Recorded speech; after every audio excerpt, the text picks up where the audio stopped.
Hello there, good evening to you and welcome to News Tonight here on GHOne TV. We're broadcasting from our studios at Platinum Place. I'm Natalie Fort. In the top stories this evening, Hopeson Adorye freed after meeting bail conditions, but his party, the Movement for Change, accuses governing MPP of persecuting him. So that's why I'm saying what the police did was sneaky. The police should have been bold enough, but at least they were comfortable enough to tell us that they were waiting for orders from above before they could take decisions, which is not right. Also coming up, legal team of Minority Leader Ato Forson accuses Attorney General of scheming to have their clients jailed. The Attorney General has been asking him to give false testimony to the courts and skew his testimony in such a way that corroborates the case of the Attorney General against the first accused, so that the first accused can be convicted. Also ahead, minority calls for the creation of alternative routes on the Accra-Kasoa highway to ease the traffic congestion on that stretch.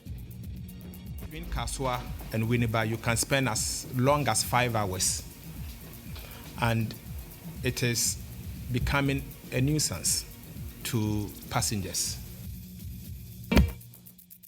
Also coming up, economist Dr. John Kwabena-Kwakye downplays impact of gold for oil policy.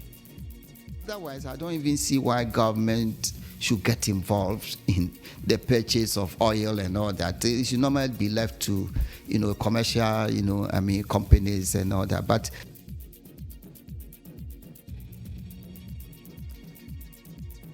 these are the top stories this evening on News Tonight. Do stay with us, we bring you the details.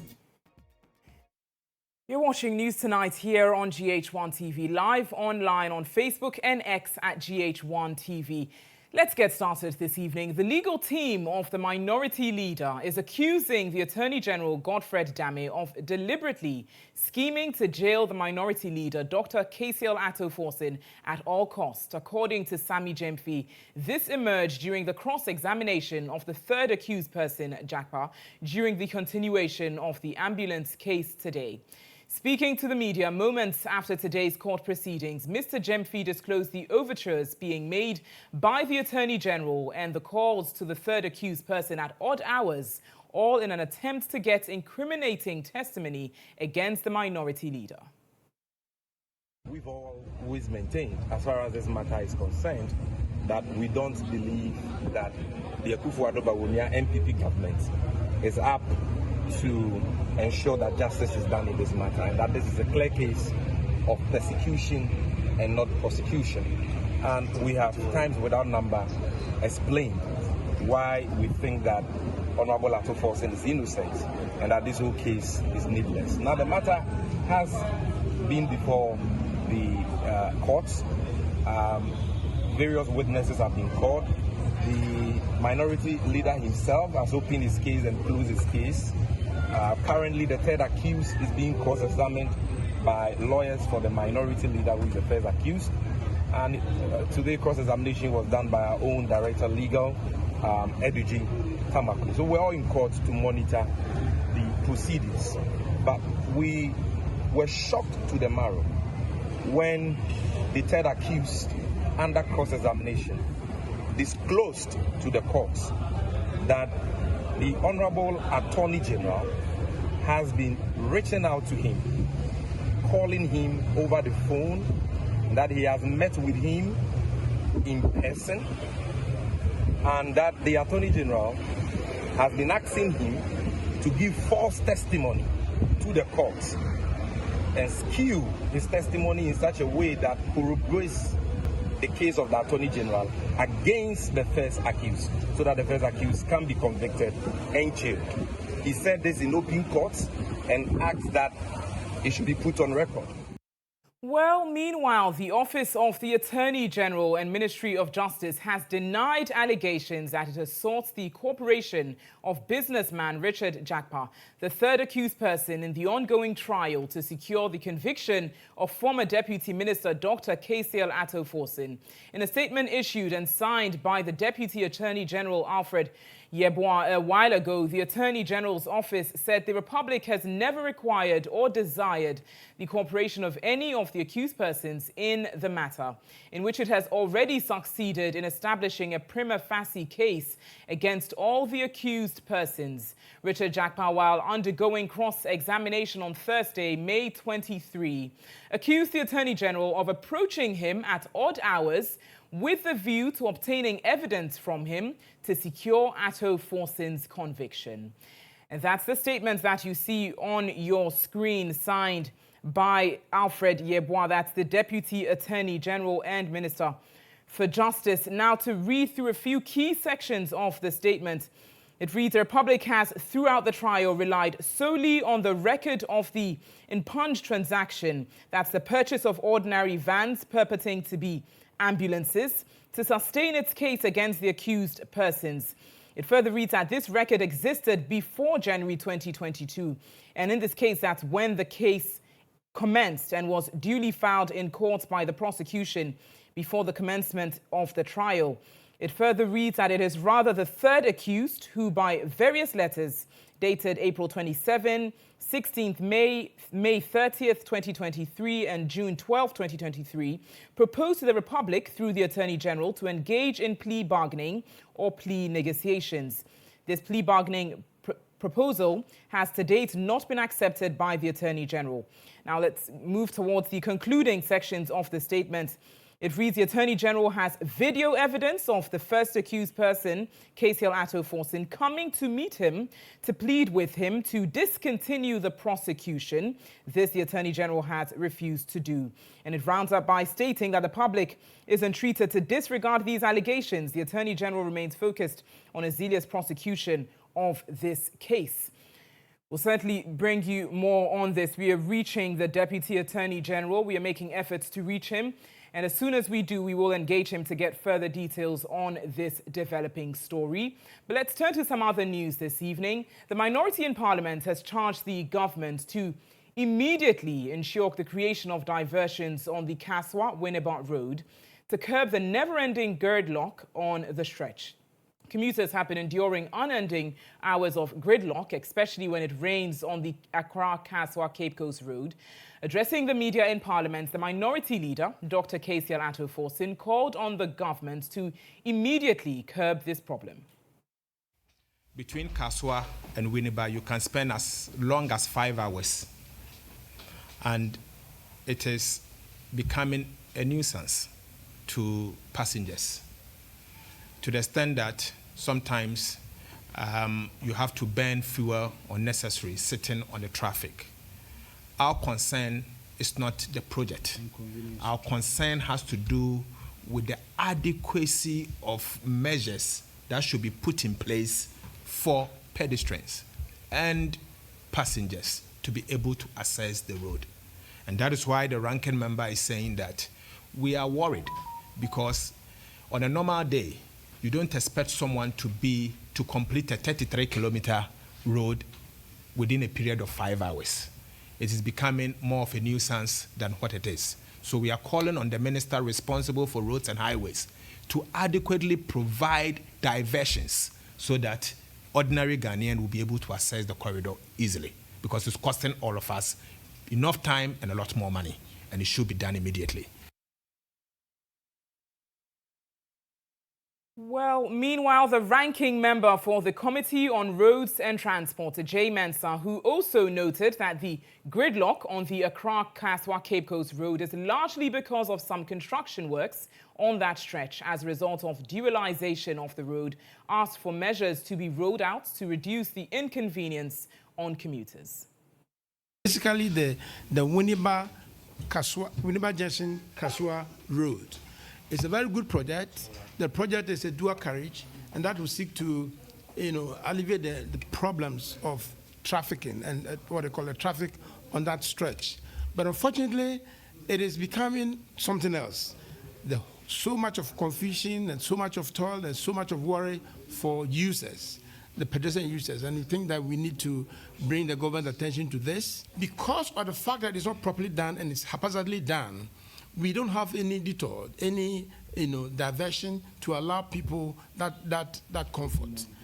people will have to spend between the evenings, about 4 to 5 hours to come to Accra because of the way the whole project is being carried. I'm aware that other pressmen have also called us and been asking the situation going forward there. So today, I think the main reason of my attention being drawn to talk to you is about this stretch of the Abidjan-Lagos corridor road that is giving a lot of challenges and problems to users. Well, certainly more on this development subsequently. Next on News Tonight, we bring you insight. You're welcome back to News Tonight this evening. Time for insight, and our focus is on leading member of the Movement for Change, Hopeson Adorye, who has been released after satisfying bail conditions set out by the Dansoman Circuit Court after pleading not guilty to the charge of publication of false news. The court, presided by Her Honor Halima Abdul El Lawal Basit, earlier today granted him bail in the sum of 20,000 Ghana cedis with 2 sureties. One of the sureties, the court said, should be justified. Mr. Adorye was arrested yesterday over his assertions that he detonated dynamites in the Volta region during the 2016 general election. Lead counsel for embattled Hopeson Adorye, Yao Boabing Asamoah, in an interview earlier, accused the governing MPP of politically persecuting Hopeson Adorye. A matter of publication of false information. You haven't been bold enough to charge him with publication of false information. And yet, at 6 p.m., you say, I must put you behind bars. Why can't you say, go home at 6 p.m., come back tomorrow? Because Hopeson is a known quantity in this country. He's not going to run away anywhere. He's not planning to travel abroad. He's man enough to stand up for his own words. So that's why I'm saying what the police did was sneaky. The police should have been bold enough, but at least they were comfortable enough to tell us that they were waiting for orders from above before they could take decisions, which is not right. Some people look at the SML report that the president has been forced to release, 300 pages of slang. And if you look at what is happening with Stent, obviously a diversion at this time is urgently needed. This is a wildcat. Last night, Mr. Chamatin and his wife came to visit Hopeson. You should have seen how overjoyed the inmates were. And yes, he intends to be in court if the law will tell us where they are taking him or what they are doing this morning. As we stand here this morning, we don't know what they intend to do because everything was inconclusive last night. Last night, they told us they were waiting for instructions from above. So they needed to keep him here because it was after 6 p.m. As we are here, we don't know whether the instructions have been detailed to them and that they are supposed to release him or to take him to court. But if they happen to take him to court, Mr. Chamatin will be there himself, as he was last night. He came here last night to visit with his wife. And indeed, if you listen closely to the tape, he said whatever he did, he informed the then candidate, who is now the president. But for 8 years, and I've heard him say these things on air a few times during the period when he was a staunch member of the MPP and was speaking for the MPP. Nobody lifted a finger, not the index finger. How come all of a sudden, because he speaks for Movement for Change, it has become criminal? So it's important that we look at the sequencing of events. This smells, this stinks badly, and that's why people speculate it's a diversion. Because if there are elements of criminality in it, 8 years of when you were with him and when you knew, because he told on the tape, it's not he telling me. On the tape, the police play. If the police will be honest with themselves, on the tape, you hear him saying that I told the president. Well, let's now get some reaction from the governing MPP. We've been joined via phone by Deputy General Secretary of the MPP, Haruna Mohammed. Good evening to you, sir. Thank you for joining us here on News Tonight this evening. Now, it appears that your party, the MPP, is persecuting Hopeson Adorye, at least as a sentiment of the Movement for Change. Is that the case, and why so? Good evening to your charity work out there, and good evening to my senior, our former Ato Forson. It's very unfortunate that somebody will make a confession of what he had done or he purported to have done in 2016 to be attributed to the New Patriotic Party scheme to get him arrested. If you read all the news portals from your sister stations, it is that he self-acclaimed that he, as a person, not as a political party, detonated dynamite in the voter registry. At the end of the day, when the elections were being counted, the ballots were counted, nobody counted dynamite. They were not dynamite part of the votes. So how can he detonate dynamite in the voter registry to help us win elections? When we count votes, we don't count dynamite. You see, in this country, whilst we have freedom of speech, it is not a freedom of irresponsibility. You must know what to say at any point in time. If he has found himself at the wrong side of the law must take its course. We live in a responsible society called Ghana. We in the MPP, as part of our formative stage, we accepted the fact that democracy is what we have to go through. Rule of law has been one of the centers that we have admired so much. So for us, we only wish him well. The security agencies will do their case, and if he is found culpable, I don't think that the law should leave him to go. But the MPP absolutely has no hands in this matter. We never opened his mouth in that radio station to say what he said. He said it voluntarily. So where does the MPP come in here?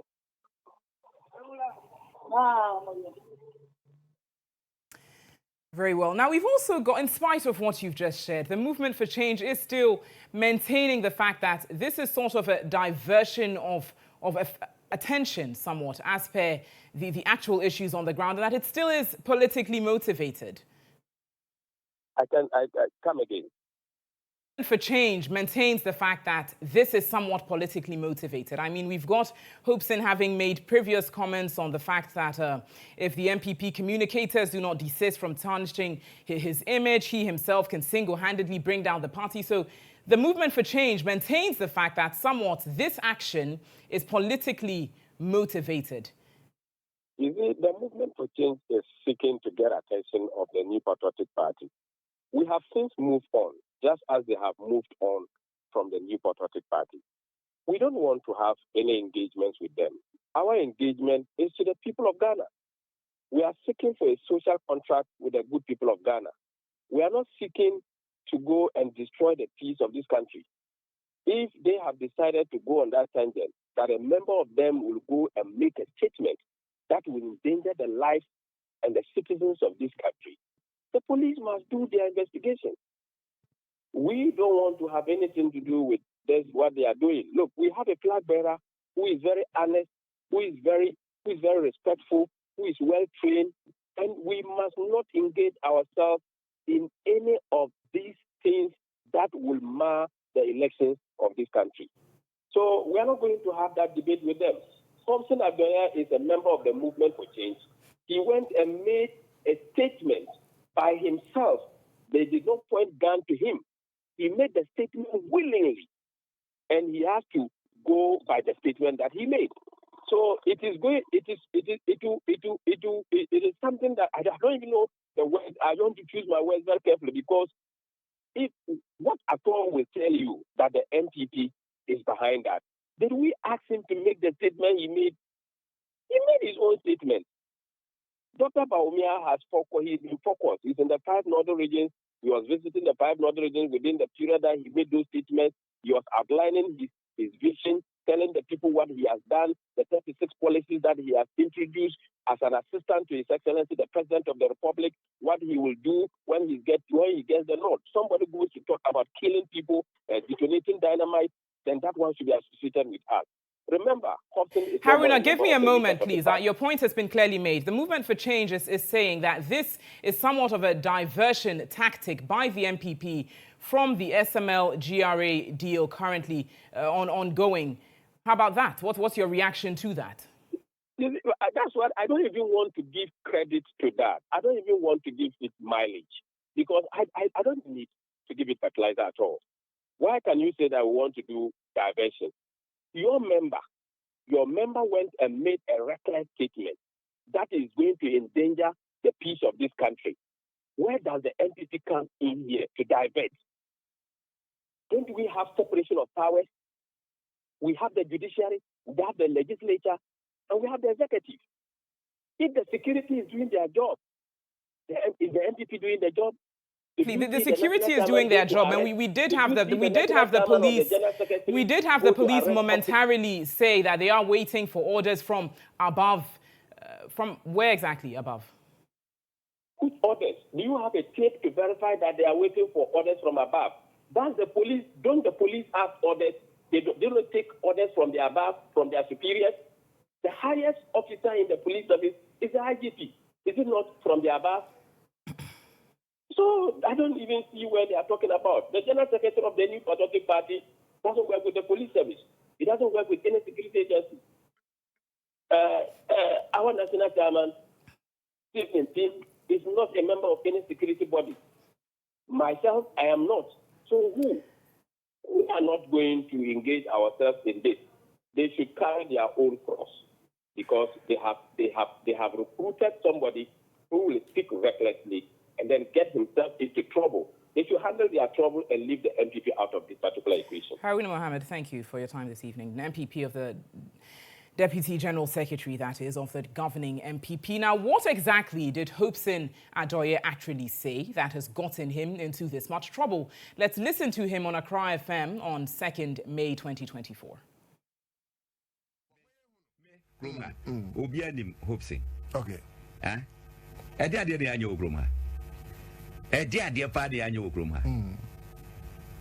Mobi asati kasi agambia sema mike kraga ne rebel so ne tie no so dia pa dia anyo kroma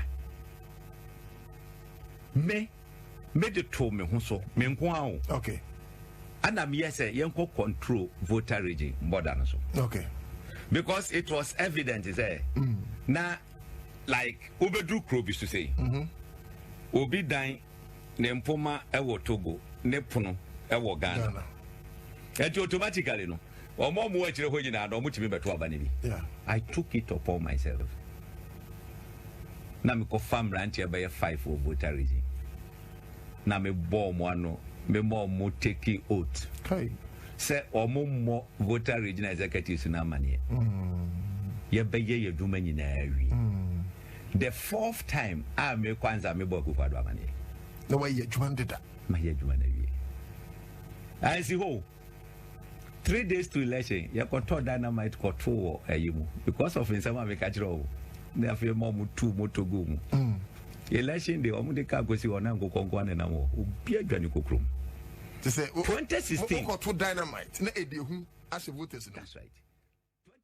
So that's Hopeson Adorye speaking there on Accra FM on May 2, 2024. Now, let's engage with Faisal Abdul Idrisu. That's our Volta Regional correspondent joining us for a conversation on this. Faisal, good evening to you. Now, you were in charge of the Volta region for the EIB election hub.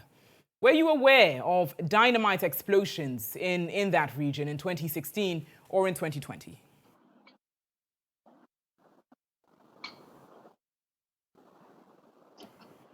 Faisal, are you hearing me?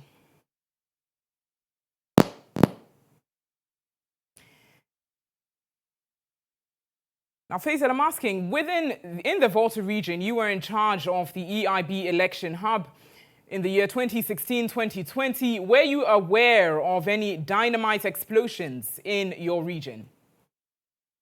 Well, Natalie, when I heard of the comment from Mr. Adorye, I attempted to speak to persons, especially those in authority, during that particular time. I spoke to some former MMDCs who at the time were in government and should have any information or knowledge of any incident aside. They have all denied knowledge of anything of a sort, except for an incident that happened in 2012 in the Accra-Kasoa constituency, where I was told earlier today that the then parliamentary candidate for the MPP mobilized some young men who went to one of the communities closer to the border and actually used some explosives to scare residents. I am told earlier today that that particular incident led to the arrest of the MPP parliamentary candidate at the time. He was granted bail after, and that ended. But in 2016, nobody actually could remember anything of a sort. I mean, I spoke to former MMDCs today across the board who told me that they don't remember anything as such. They don't remember anybody reporting to them from many of the communities along the borders that any of such incidents happen. And so they are simply saying that if anything of a sort happened, then it wasn't really a serious thing. It wasn't really significant to be drawn to their attention. Engagement with all key stakeholders, there was no acknowledgement of this dynamite explosion in the Volta region. Now let's turn over to Sammy Gyamfi, security analyst, joining us for a conversation on this. Sammy, it's good to have you here on News Tonight. Now, what is your thought on these comments made by Hopeson that has gotten him into this much trouble, the security implications of this comment? Well, what he said is quite disturbing, especially as we go into this year's elections. Indeed, he starts to paint a certain picture that there was explosives used to, as it were, suppress the voter population, to frighten people so they don't come out to vote. And so what it means is people are willing to use whatever means possible it is to win an election. And you send a very dangerous message to the people in that area who would then feel that if you are able to do it last time, you are capable of doing it the next time. Hence, might also take drastic measures to, as it were, stop you from doing so, even if it has to do with breaking the law or taking the law into their own hands. As we go into this year's election, you know, there's deep suspicion amongst various political actors. Some are expressing concerns about the whole electoral process and how some people are up to no good and all that. And this doesn't augur well towards especially building trust and confidence, especially amongst the voter population. So the things he has said, as a matter of fact, has the potential of creating more resentment or mistrust in the state and its ability to ensure law and order as we go into the election. However, I have some questions lingering. One, that so-called explosion, was it reported to the police? Is there any document that proves that indeed such an incident happened? Is it under investigation?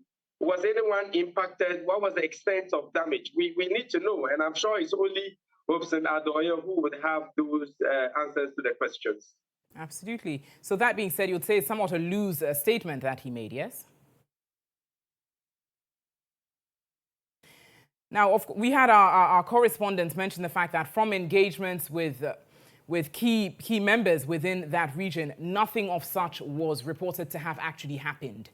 But Sani, what's your take on the fact that getting into the full campaign swing in an election year, 2024, how should such people who spread, be it allegations, false news, how should they be properly dealt with to ensure that such an issue doesn't reoccur? Well, I've always stated that law enforcement is key.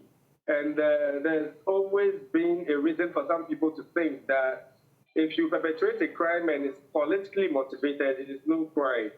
And I think it is because of the consistent pattern we've seen of so-called politicians doing the wrong things and not be held to account.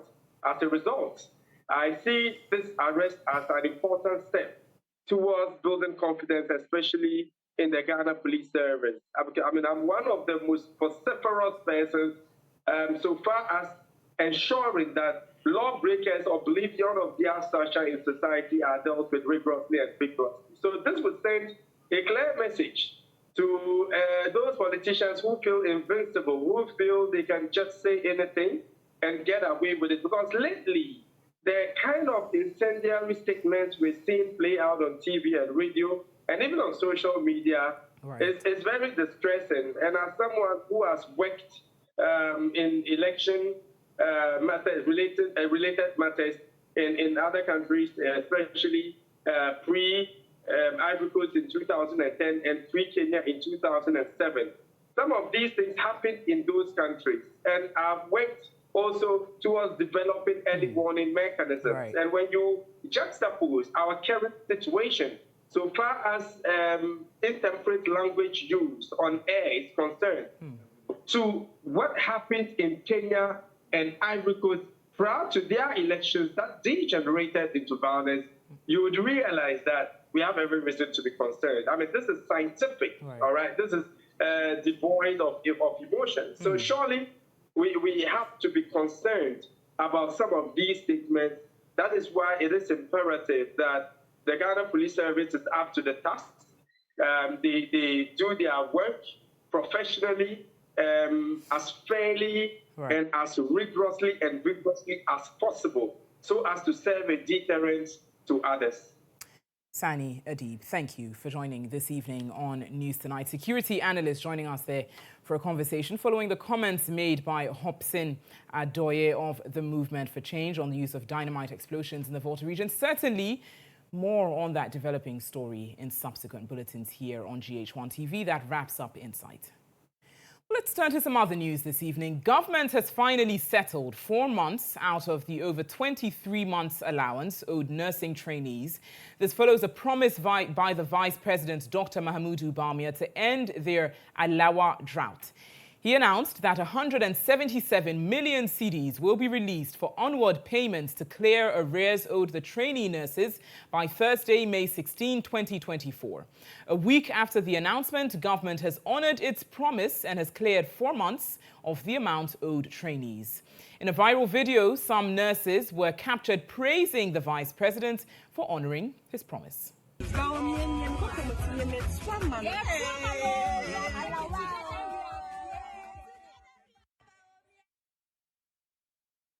Some trainee nurses there clearly expressing joy, promising to vote for Dr. Bawumia in the upcoming elections. Now, we've been joined via Zoom by President of the Trainee Nurses Association, Pascal Adum Bisa, for a conversation on this. Good evening to you, Pascal. Thank you for joining. Now, your colleagues are evidently very excited as they confirm receiving payment. Is that the general feeling, however? Good evening, madam. Yes, good evening. Carry on, please. Pascal, I'm asking if that's the general feeling amongst the Trainee Nurses Association. We've had some of your colleagues very excited having received payments. Is that the general sentiment amongst the association? Okay, thank you so much. As we speak now, we are having about 7 badges. That's 7 group of students who are among the association who were in arrears. And out of these 7 groups, only 2 badges have received the arrears. That is the 2nd and 3rd years. And there are some institutions who are yet to even receive, who are among the 2nd and 3rd years. And it's about 3 months of the allowance, that is 1,200 Ghana cedis out of the arrears that were paid. So when you look at the students expressing their joy, it's entirely not the situation on grounds here. Because if I'm having about 7 badges and only 2 badges have received the allowances, I think that there are some other people who are also waiting, some people are also wondering as to whether theirs will come or not. Very well. So, Pascal, that's 5 batches that are still remaining in terms of needing to be paid. So you say it's not the general sentiment amongst the association.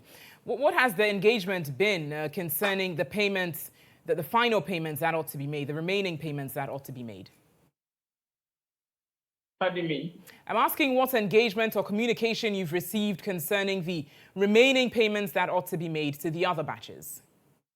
Okay, thank you so much. As of yesterday, the Honorable Minister said that the 2022 batch, about 18,680 nurses were supposed to receive 2 months of arrears. That's about worth 800 Ghana cedis. And that will give a total amount of 40,894,000 Ghana cedis as of today, 23rd May. But as we speak now, we have not received that money. We have not received that money as he said we were supposed to receive by the 23rd of today. I had an engagement with the PRO for the Ministry of Health. He has assured us that there's a process, some amount to be released, and they're hoping that we will receive the money from now to next week. But that notwithstanding, looking at the number of arrears we have, considering from 2017, 1 month, 2018, 3 months. Right. 2019, we have 7 months. 2020, we have 15 months. 2021, we have 27 months. 2022 we have 60 months, and currently 2023 we have 9 months. So if only 2022, the 2022 budget, that's the second and third years, have received only 3 months out of the amount, then it means that is now level 24, and the 16 months now level 13, and the rest of the areas are still outstanding.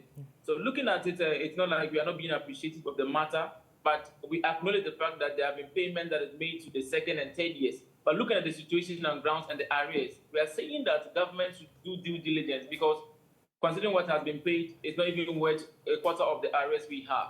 So we want to still call on government that in as much as we are being appreciative, or you see people jubilating, it's not a situation on. And looking at it, I think it is high time we need to speak through the power. Let people understand that the allowance is not a mere policy that we have always been, but I think that the allowance will be something worth appreciating to the trainees and midwives, considering the importance of the allowance to the trainees. So looking at what the Honorable Minister said 23rd, today is 23rd, and as we speak now, 2022 batch, none of them have received payment. Pascal, we'll certainly engage you in subsequent bulletins as this issue develops, and as you receive clarity as an association as to when the remaining payments will be made. President of the Trainee Nurses Association, Pascal Adum Bisa, joining us there. In other news this evening, the founder and leader of the new force, Nana Kwame Bediako, has unveiled what he calls the 16 regional industrial plan to propel the development of the country if given the chance to govern. Giving a detailed presentation of his plans during a meeting with the leadership of the Trades Union Congress, the businessman come politician said his focus is to create wealth using the nation's natural resources. The leadership of the Trades Union Congress is part of his engagement with identifiable groups to sell to them his plan if given the mandate in the December polls. In his opening remarks, he stressed that Ghanaians have become fixated with earning degrees without the right mindsets for harnessing the resources to develop the nation. So the young man that asked me about a degree, I would like to answer him right now that I've been to the best university in his life, and I've acquired so much degree.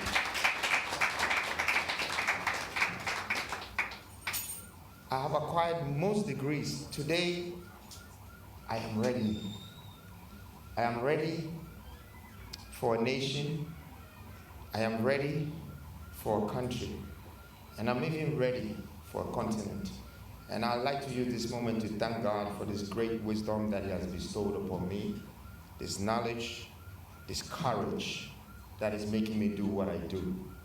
And I want you to also search for these things, because it's my best weapon and it's also my best. Using the opportunity to unveil an elaborate plan for developing the 16 regions, Nana Kwame Bediako said his focus will be to activate other regions which have more resources than the most active region, Accra. The poorest region in this country has become the only region that is active, and that is Accra. They don't have anything.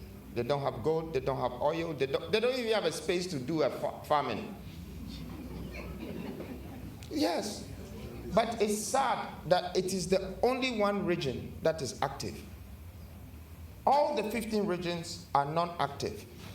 I am saying that the policy of the new force movement is to come and activate these regions, the 15 regions, to compete with Accra, to create wealth, and then consolidate our national economy so we can Nana Kwame Bediako is expected to meet with other groups in the coming days to sell his plan of a new Ghana to them.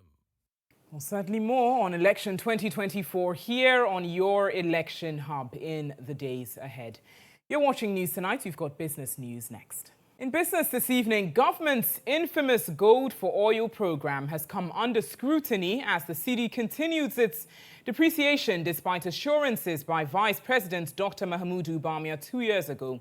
The policy is going to help bring stability to the cedi and tackle rising fuel prices. That's what he said. Now, prices at the pumps have seen a significant rise in line with the rapid depreciation of the cedi, despite the relative stability of crude prices on the international market. But speaking to GHOne Business, Dr. John Kwabena-Kwache says government's G40 program has had minimal effect and does not solve the entire problem. the way that I understood it was that, somehow the oil marketing companies that were importing oil, into this country, understand that they were bidding, for foreign exchange on a forward basis. In other words, they were bidding up the exchange rate on a forward basis. So it was, adding up, allowing the exchange rate to be moving up, very rapidly. So it was that cycle, that process that the government felt that they wanted to break it. Do you get me? Apart from that, I don't see actually much difference, you see. Of course, if they were speculating in the market and bidding up the exchange rate on a forward, basis. In other words, they will go to the banks and deposit maybe CDs with them and say, we want foreign exchange, and then they decide on their rates. That can, of course, cause the exchange rate to go up very rapidly. So I thought that the goal for exchange program was for government to step in and halt, that kind of, process that the OMCs were involved in. That's the only advantage I see in that. But otherwise, I don't even see why government should get involved in the purchase of oil and all that. It should normally be left to, commercial, companies and all that. But it's just that they should try and halt or block the way that they were speculating in as far as the exchange rate is concerned. In more business news, Vice President Dr. Mahamudu Bawumia has commissioned a state-of-the-art integrated recycling and medical waste treatment plant in Perisi, a suburb of the Wa municipality in the Upper West region. The facility is expected to help deal with the increasing sanitation challenges in that region. Musa Lansa has more. The integrated recycling and compost, as well as the medical waste treatment plant in Perisi, is one of the 16 being constructed by waste management giant Zoomlion Ghana. The recycling and compost plant has capacity of processing 400 tons of waste daily, while the medical waste treatment plant can process 5,000 kilograms of unwanted medical materials from health facilities across the region. This is coming at a time where the region is grappling with issues of sanitation. Addressing the gathering during the commissioning program, the chairman of the GHOne group, Mr. Joseph Siao Ajapon, indicated that he is committed to making sure that the waste problems in the country is resolved using African solutions. We have the means and the capacity to deal with our problems. If only we can find a political way. Ladies and gentlemen, I am humbly announcing to you that we have that political will in the person of His Excellency Natalie, who is providing African solutions to African problems. Addressing a gathering of chiefs and residents of Perisi to commission the facility, Vice President Dr. Mahamudu Bawumia praised Zoomlion for putting it up. I wish to thank the GHOne group of companies and Zoomlion for this beautiful project. We hope for more such impactful investments across the country from the private sector. But how important is the medical waste treatment plan to the region? Here is head of the medical waste treatment services explaining to GHOne TV. The system is a non-incineration technology. Therefore, it does not release any form of pollutant or particulate matter into the atmosphere. No fuels and dioxins are released, therefore making it one of the safest technologies for the management of medical waste in the country. The integrated recycling and compost plant and the medical waste treatment plant will serve all the municipal and district assemblies in the Upper West region. That's all the business news we've got for you this evening. Do stay with us. We bring you sports news shortly. Well, wishing her the very best there. That's how we wrap up on News Tonight this evening. Lots more news is available on our website, starfm.com.gh. The bulletin was led by Musa Lanza. I'm Natalie Fort. Have a wonderful evening.